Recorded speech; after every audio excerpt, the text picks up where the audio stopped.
ओम श्री परमात्मा नमः। मैं प्रोफेसर हरिहृदय अवस्थी अपने परम पूज्य गुरु जी वेद मूर्ति तपोनिष्ठ गीता उपनिषद पुराण और धर्मशास्त्र के विशेषज्ञ प्रोफेसर पंडित भगवत शरण शुक्ल जी के साथ में आप सभी का Awasthi Ayurveda anatomy yoga and spirituality channel पर हार्दिक स्वागत करता हूं। हम लोग गीता के 18वें अध्याय में हैं और त्यागी पुरुषों के लक्षणों की चर्चा चल रही है। 11वां-12वां श्लोक है जिसमें राजस और तामस त्यागी के लक्षणों पर सरल शब्दों में गुरु जी हम लोग को बताएंगे जिससे हृदयंगम हो सकें। तो हम लोग चलते हैं गुरु जी की ओर। त्वमेव माता च पिता त्वमेव बंधुश्च सखा त्वमेव विद्या द्रविणं त्वमेव सर्वं मम देव देव। इस चैनल से संबद्ध सभी विद्वद्गण,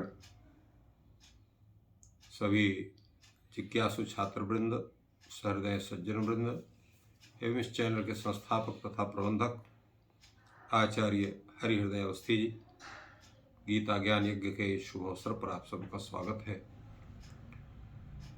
हम लोग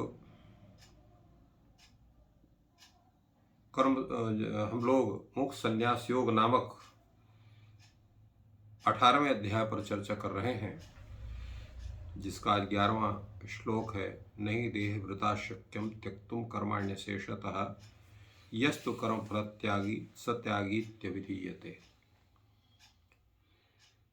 भगवान कहते हैं कि कोई व्यक्ति ऐसा सोचे कि जो भी कर्म होना है तो उसका शुभ रूप या अशुभ रूप होगा, तो क्यों ना ऐसा किया जाए जितने भी कर्म है सबका त्याग कर दिया जाए, तो बढ़ के त्यागी हम बन जाएंगे। भगवान कहते हैं ये संभव नहीं है। देहव्रता अशेषतः कर्माणि त्यक्तुम शक्यम न। जो भी देहधारी है, केवल मनुष्य के लिए कथन ये नहीं है, समस्त देहधारी, और चूंकि मनुष्य के लिए ही शास्त्र है तो इसलिए यहां पर देहवृत शब्द से मनुष्य का भी ग्रहण हो सकता है। इसलिए कहा कोई भी शरीरधारी मनुष्य अशेषतः पूर्णतया कर्माणि त्यक्तुम न शक्यम, संपूर्ण कार्यों को, संपूर्ण कर्म का त्याग संभव ही नहीं है, क्योंकि आपको कुछ ना कुछ तो करना ही पड़ेगा। तो त्यागी बनना है तो कैसे हम त्यागी बनेंगे? तो संपूर्ण कर्म का त्याग कर नहीं सकते हैं। कुछ कर्म का त्याग करेंगे, कुछ का नहीं करेंगे, तो पूर्णतः त्यागी स्वरूप नहीं बनेगा। तो कैसे हम पूर्ण त्यागी बन सकते हैं? क्योंकि शरीर जब आपका है तो शरीर के कारण आपको शरीर से संबंधी कर्म तो करना ही पड़ेगा। खाना है, पीना है, सोना, उठना, बैठना, चलना, बोलना आदि कुछ ना कुछ कर्म करना पड़ेगा। इसलिए सर्वथा कर्म का त्याग आपके द्वारा संभव नहीं है। तो इसलिए भगवान ने कहा है कि आपको अगर त्यागी बनना है तो एक काम आप कर सकते हैं। क्या? कर्म फल त्यागी। जो आप कर्म कर रहे हैं वो कर्म के फल को त्याग दीजिए। तो फल को त्याग देने का मतलब क्या है? फल को उद्देश्य करके कर्म का विधान ना करें। जो भी आप कर्म करें, ऐसा मेरा कर्तव्य है, ऐसा शास्त्र की आज्ञा, इसलिए मैं इस कर्म को कर रहा हूं, मुझे किसी फल की इच्छा से मैं इस कर्म का विधान मेरे द्वारा नहीं हो रहा है, ऐसा संकल्प उस व्यक्ति का बनना चाहिए जो कर्म करने वाला है। तो इस तरह से जो कर्म फल का त्याग करने वाला है वही वस्तुतः त्यागी है। सत्यागी विधीयते, इस तरह से गीता में कहा गया। त्यागी का स्वरूप वही है। दूसरे यहां पर त्यागी के विषय में भगवान बतलाते हैं, अनिष्ट विष्टम मिश्रम च त्रिविधम कर्मण फलम भवत्य त्यागिनाम प्रेत्य न तो सन्यासीनाम क्वचित। कर्म फल का त्याग करने वाले जो व्यक्ति हैं तो वो क्या करते हैं कि उनके लिए जो कर्म फल का त्याग नहीं कर पाते हैं, ऐसे व्यक्ति क्या करते हैं कि कर्मों का फल ये अनिष्ट है, ये इष्ट है, इसका मिला जुला है, ऐसा 3 प्रकार के स्वरूप कर्म के बनते हैं फल के अनुसार। इसका फल अच्छा होगा, इसका फल गड़बड़ होगा, इसका फल मिश्रित है, कुछ उसमें अनिष्ट भी है, कुछ इष्ट भी है। ये स्वरूप होता है। तो ये स्थिति किसकी बनती है? अत्यागिनम, जो कर्म फल का त्याग नहीं कर पाते हैं। तो ऐसे व्यक्तियों के लिए इष्ट, अनिष्ट और मिश्र, ये 3 प्रकार के फल उनके प्राप्त होते हैं। कब प्राप्त होते हैं? प्रेत्य, मरने के बाद। ये है इसका कुफल। किसका कुफल है? कर्म फल के त्याग न करने का। क्योंकि जब आप कर्म फल का त्याग नहीं करेंगे तो वो कर्म के फल आपको पुण्य के रूप में, पाप के रूप में, मिश्रित के रूप में आपको प्राप्त होंगे।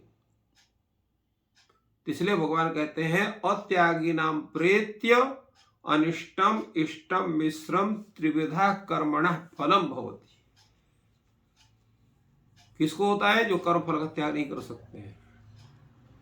किंतु न तो सन्यासी नाम क्वचित, और जो व्यक्ति कर्म फल का त्याग कर लेता है उस व्यक्ति को ये फल प्राप्त नहीं होते। अब एक थोड़ा सा वैचित्र इसमें समझ में आता है कि हम कर्म करते हैं, कर्म फल की इच्छा से उस कर्म को नहीं करते हैं, फिर भी फल तो मिलता है। जैसे आप अपने घर से किसी शहर विशेष में जा रहे हैं, आपने ये मन नहीं बनाया कि इस काम करने के लिए हम जा रहे हैं, देखा जाएगा जो कुछ होगा प्रभु की इच्छा। तो आप पहुंचेंगे, तत्संबंधी जो कार्य उनका भी संपादन करेंगे, आपसे जो संबद्ध व्यक्ति है आपका सम्मान भी करेंगे, आपका हर तरह से आपके कई सब जितने भी फल है सब आपको प्राप्त होंगे। तो फिर आप उद्देश्य उसका बनाए हो, फल प्राप्ति का ना भी बनाए हो, तो फल की प्राप्ति तो आपको हो रही है। तो फिर उसका फल का आपको क्यों उसका फल का वो नहीं लगेगा, आपको पुण्य पाप क्यों नहीं होगा, यह प्रश्न हो सकता है। इस प्रश्न का उत्तर है कि जैसे व्यक्ति किसी दूसरे का जब कार्य करता है तो उसमें उसको फल की इच्छा नहीं होती। जैसे कोई व्यक्ति है, वो दुख किसी कष्ट में पड़ा हुआ है, आप जाते हैं उसकी सहायता कर देते हैं। उस समय अचानक आपके मन में ये नहीं रहता कि इसका मैं जो सहायता कर रहा हूं उसे मुझे पुण्य मिलेगा इसलिए सहायता कर रहा हूं। आपको ये लगता है ये व्यक्ति दुखी है इसलिए इसकी सहायता करना चाहिए, ऐसा करके सहायता करते हैं। उससे ये नहीं कर चाहते कि हमको इसके सहायता करने से पुण्य हो। तो फिर वो पुण्य का फल या पाप का फल आपको प्राप्त नहीं होगा, क्योंकि संकल्प ही मुख्य है। या जैसा संकल्प आपको होगा उसी के अनुसार आपको पुण्य या पाप की स्थिति बनेगी। और संकल्प भी आपको, अगर कर्म फल का त्याग कर रहे तो कर्म फल त्याग रूप भी संकल्प आपको बनाना पड़ेगा कि फलेच्छा विरहितम शास्त्राज्ञया गुरुराज्ञया भगवदाज्ञया एतत् कर्म हम करोमि। इस कर्म को मैं कर रहा हूं, शास्त्र की आज्ञा ऐसी है कि इस कर्म को करना चाहिए, गुरु की आज्ञा है, अथवा जो है और किसी श्रेष्ठ व्यक्ति की आज्ञा है कि इस कर्म को आपको करना है, और उनकी आज्ञा का पालन करना हमारा कर्तव्य है। तदर्थ इस कार्य को हम कर रहे हैं।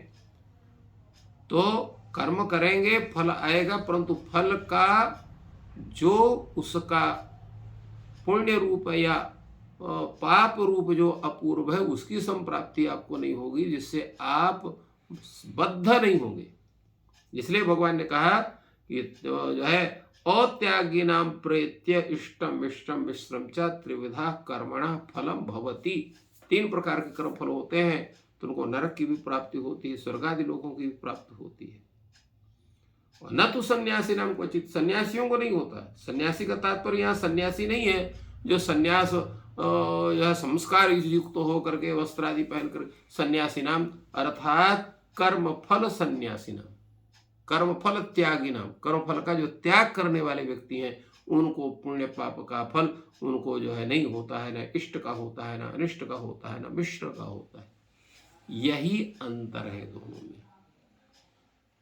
इसलिए व्यक्ति को कर्म तो करना ही है, परंतु कर्म का जो उद्देश्य है केवल इदम में कर्तव्यम एतद भगवद आज्ञा, एतद आचार्य आज्ञा, एतद शास्त्र आज्ञा, ऐसा मान करके उस कर्म को करना है, फल की इच्छा से विरहित होकर कर्म करना है। यही प्रभु का निर्देश है, यही आदेश है। इसलिए बार बार भगवान आपने सुना है, देखा है, समझा है, अनेक स्थानों भगवान यही कहते हैं कि जो है कर्म फल छोड़ करके और आप जो है कर्मों का विधान करें। और शुरू में ही कहा गया है द्वितीय अध्याय में, कर्मण्येवाधिकारस्ते माँ फलेषु कदाचन माँ कर्म फल हेतुर्भु माँ ते संगोस्त्व कर्मणि।